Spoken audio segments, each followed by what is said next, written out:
halkan waxaa ila fadhiyaa gudoomiyaha hay'adda diiwaanka sakada samafalka qaranka Soomaaliland Sheekh Dr. Saciid Maxamed Tarax. Sheekh waxaa jirta muddooyinkii ugu dambeeyay dalka waxaa muddo sanada ka howlgalayay shirkad la yiraahdo Forever Living Product. shirkadaas waxay soo saartaa waxyaabo dabiici ah oo ay ka mid tahay dacarta oo siyaabo kala duwan loo adeegsado. waxaa jirta shirkadaasi dadka wax ka iibsada marka iibsadaan waxay ka noqdaan qayb ka mid ah shirkadaasi iyagoo macaamiil kale hadii ay keenaan ku helay ujuuro. arrintaasi diinta islaamku maxay ka qabtaa ma bannaan tahay mise ma bannaan? بسم الله الرحمن الرحيم.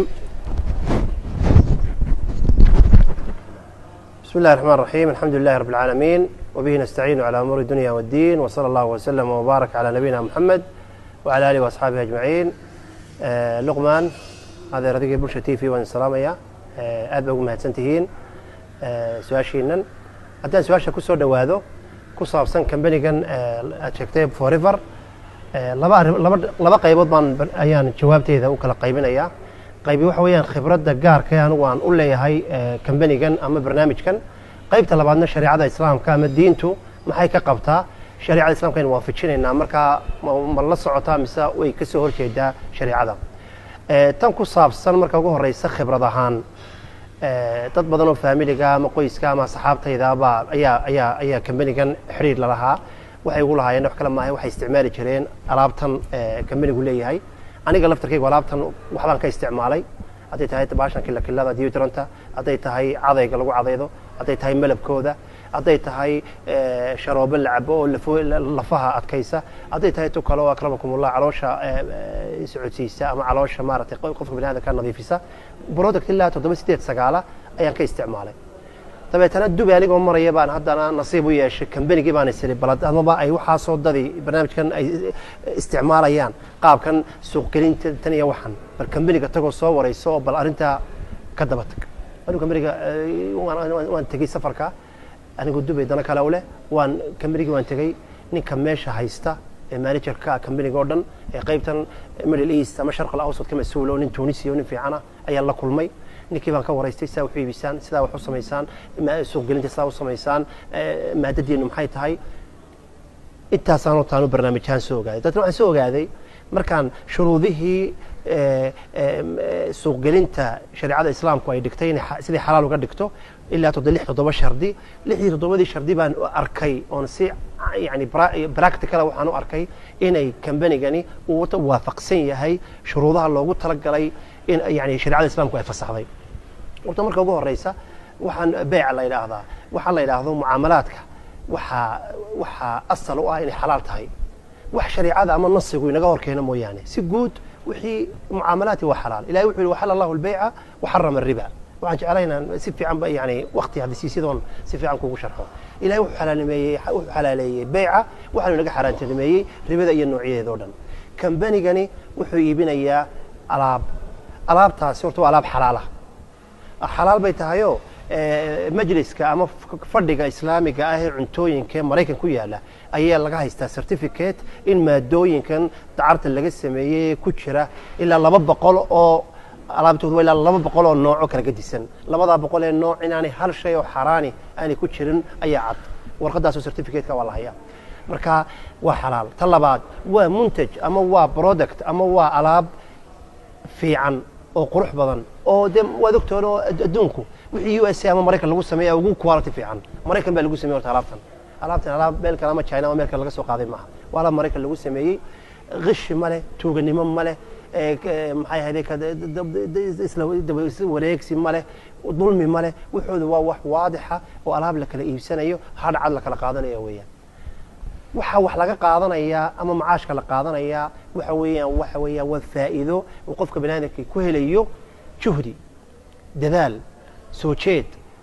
tababar u sameeyo. habeenkii waxay isla galaan 9 habeenimo WhatsApp bay leeyihiin. WhatsApp-kaas ninkii ku jiray uu sharxaya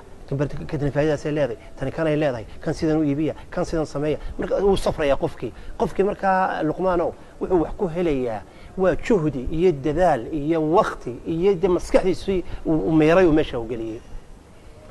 fiqhiyan xagga fiqiga waxa weeyaan ay mas'alad cusub masaajidna ma jiri jirin waa mas'alad cusub soo taswiiqda noocan ama waxan iibka noocani. dabeetana waa inaad shariicada islaamka toob u gelisaa hadday gelayso haddaanay gelayna marka wixii waa la diidayaa. culimadu waxay u taqaanaa beeca noocan ee company-gan sameeyo جعالة وحلا يقانو جعالة وحي علماء كوكا يلاحظان وحي يلاحظان الوعد بالجائزة بلنقاد هدية جائزة أما هدية إن القف كهليو مركا جعالة الله يلاحظها إلهي سبحانه وتعالى جعالة كتاب كي سوينا وقف الصحي سورة يوسف إلهي سبحانه وتعالى وحو شيء آيات أردتها كهالليسا وشرحيسا إن إلهي سبحانه وتعالى قفك بني آدم كاو وقلاضي إنه وحي بن كارو إنه وحدي أبال مرين لغو سين كارو وحي قفك بني آدم كي ولي يمادو تامر كان نكرن معدنه وحو إلهي جل وعلا إنه شيء ولمن جاء به حمل بعير قفكي لي مادة هلا وحالا لديديو وحويا أور يعني ررن أي قفك بني آدم كهليا ما كان وجهه يسدي اللي وجعله وحا شريعة الإسلام كو تقانو عقدي قال ما هو عقدي لو يقانو وعد بالجائزة بلنقاد جائزة إن قفك بني آدم كدو وحي إيبيو إنه جائزة أما أبال مرين وقفك بني آدم كي وهليو عقدي قاني ماها سيدي ذلك علماء بريشيه جيان لبع عقد ببيعتين في بيعة لبع بيعه يسكون حشرة أورانيسا شار كان يجيبي أنا شار كان كايبنيا تشري على الإسلام كم موقلا ويا شار كذو حدي بسنيسا شار كيجو حدي بسنيسا يعني قف كل بسنيا سيدو وحكلا وهلو maaha maadadan waxa loo baahan yahay wax qofku inuu iibsado wixii uu isagii doonayo uu isagii u baahan yahay laakiin marka labada baycadood waxa weeyaan in qofka bini aadanka adna kan iga iibi anna kan ka iibinaya baycateen fi bayc balada taashir aysan kuma ogola bayc iyo sulfa maaha wax dil kala deynsanaya maaha wixii kaash baa lagu bixinaya waxa weeyaan sharti bayci male oo wax shartiyo oo ku jira ma jiro baycan wax taswiiqan waxa loo yaqaana ama suuq gelinta waxa loo yaqaana at-taswiiq ash-shabaki ayaa loo yaqaana taswiiqa shabakiga ama network wax loo yaqaano network ayaa loo yaqaana ta khibradii baan kaga yar sheekayaan oo aanu lahaa inaan waxaan ka dib tagay oo soo baaray waxaan kaga yar sheekayay shariicada islaamku si guud waxay ka qabto shuruudihii hadaynu degdeg u sheegno ay baashan ku ansaxaysaa hadii sax tahay culimadu shuruuday u sheegtay taswiiqa noocana ee shabakiga loo harami maaha haramigu ka duwan yahay kan shabaki baa la yiraahdaa taswiiqa shabakiga in uu jiro product ama maadad la iibinaya oo la taaban karayo tii way jirtaa 200 maadadood bay hayaan dawladda adayga hayaan cadarkii bay hayaan kareemkii bay hayaan kii la cabay sharabadii bay hayaan wixii wax la taaban karayo oo waliba quality leh qofkuna uu iibsanayo sidoo ugu intifaacdo isagu uga faa'iideysto taasi waa kow tii way jirtaa marka kambanigeenni maadadii waynu haynaa 200 maadadood baynu haynaa oo la iibinayo ama 200 shay oo la iibinayo tii labaad culimadu waxay sheegeen in aan qofka bini aadamka markuu membership galayo ama uu xubin noqonayo inaan lacag laga qaadin imka hada wadaad istiraadii soo gal application talabaad buuxinaysa inaad soo galayso talabkaagii baa la qaadaya oo lagu process gareynaya number baa lagu siinaya numberka lacag laga qaadi maayo talabkaas aad soo gudbisay lacag laga qaadi maayo hadii lacag lagu yiraahdo bixi $50 oo fee ama $100 oo fee halkaas taasi xaraan bay noqonaysaa shardiga labaad way waafaqsan tahay oo talabka wax lacag laga qaadaya ma jirto ka saddexaad lagu oran maayo inta lagu qasbo qalinka iibso منتجك كايبسو لغو قصب مايو كي ادون سيدا يبساتيد كي اد ادغو فائده اهانات كفائديسنيسيد اياد لقمانو اد ان شاء الله تعالى اد يبسنيسا ارنت لباد waxaan la kala qaadanaya waa cumuula waa commission oo kale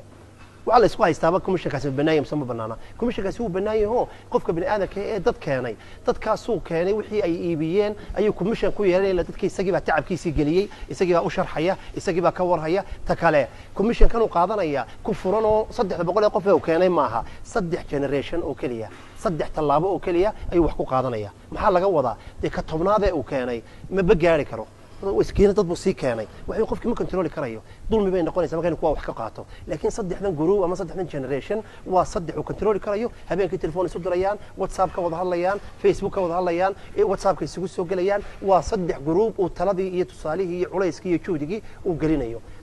تانا ويكسب بحين كم تسويق الشبكة قالوا يقاني واللي بكمني قالوا الصمية بلن قاضي ماله كمبانيه هرامي جاي يقولون كاكل waxay qoranayaan multi millionaire baan noqonaysa hebel baa soo galay bishii horo 300 kun buu helay hebel waxa male wixii aad dadaashada aad qabatid baad wax ku helaysaa adiga iyo dadka kale ee waxa ka faa'iideystay ta kale waxa shuruudaha kamida in qofka bini aadanka maartay commission kiisa la siiyo oo la dulmin waxa kadalika kamida in laga ilaaliyo kambaniga iyo taswiiqa iyo suuq gelinta waxa loo yaqaan qimaarka in laga ilaaliyo qararka in laga ilaaliyo beenta in laga ilaaliyo ribada intii oo dhanna waanu soo baarnayo kambanigaasi qarar ma leh oo khiyaamo ma leh oo way muntajkii baa jira qimaari qarar toona ma laho muntajkii baa la taaban karayaa uu jira meeshii riba ma laho wixii wax la kala iibsanayo saddex wixina qofkii loo xisaabinayo beeci baa jira والربا ماشى كمان مغضى تكله أكل أموال الناس بالباطل لما شروا تدخلوا هذه اللي قد عيام الله خيامين ما شروا هنصوت بالضوبة وحويا نقطة سؤال شو تكون ما هتصنتهاي إلهي وحنقوله ارتجيا كمبنيجا بارستيان تجيان صوباري شروطه فقه هاي قوة في شيء إن كمبنيجا سو حلالي هاي تكون أي كجنا عسن كران أو قفك من هذيك المنبر كنا نكون كرو وحويا شروطه أي نشجنا دو قفك من هذيك كصبحه وحويا كمبنيجا إن شاء الله تعالى وحدي بعطاء إن شاء الله تعالى مله قفك من هذيك وسواس هاي سكيلاليو دعاية دي وحن الله بهرين هاي سكيلاليو وحويا قفك دوحي علم ولا قلنا صوب بندقو أدي أنا أقول ولا هاينا تجلس لسودرية تلفون لسودرو لسكحر ليون سومالي هذا البادلي qofku ma ogola inuu waqti geliyo inuu baxthi sameeyo inuu wixii soo baaro inuu research sameeyo hebel baa yiri heblaaya tiri wixii xalaal ku noqon maayaan xaraamna ku noqon maayaan war ilaahay subhanahu wa ta'ala inuu ku cabsano wixii ilaahay noo xalaaleeyay iska xaraantinimaynin kambaniyada noocan oo kaleena hal la taageero in haramiga ahayna shabakiga hal la taageero shaqo gelin bay sameynayaan wadankii bay maadooyin cusub ku soo kordhinayaan imka product cusub oo Mareykan baa ay soo kordhiyeen dadkii bay shaqaabuur u sameeyeen